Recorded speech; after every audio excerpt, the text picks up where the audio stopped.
कुणाला आधी हे गिल्ट देणं बंद करा मला. एका नवऱ्याला त्याच्या बायकोकडून किंवा एका बायकोला तिच्या नवऱ्याकडून सेक्स मिळावा ही अपेक्षा असेल तर काय चुकीचं आहे?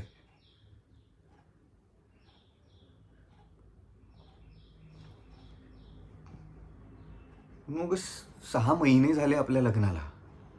6 महिने. साध्या किसच्या पुढे गेलोय आपण कधी?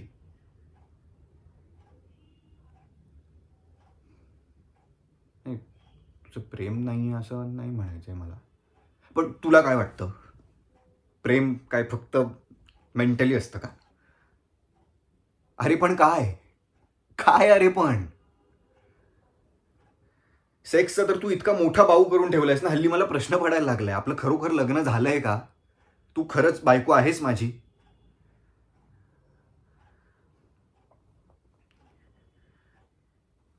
मग आपण इतक्या छान गप्पा मारतो एकमेकांसोबत. एकमेकांना काय हवं नको ते बघतो, इतकी काळजी घेतो एकमेकांची. पण ह्या पलीकडे आपण फिजिकली एकत्र आलो आहोत की नाही, ह्याचा विचार नको का करायला? अरे पण, अरे पण, अरे पण, अरे पण हेच करतेस तू मगाचपासून.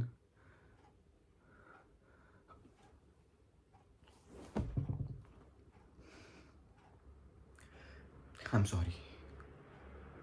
I am sorry. कुणाल, पण अगं माझ्या आईबाबांचंच घे ना तू. 47 वर्ष बघतोय मी त्यांना एकत्र. आजही ते एकमेकांच्या अंगावर पाय टाकून झोपतात. एकमेकांना भरवतात आमच्यासमोर. एवढंच काय, एकमेकांच्या पप्प्या घेतात ते आमच्यासमोर. मग मी सुद्धा ही अपेक्षा केली तर माझं काय चुकलं?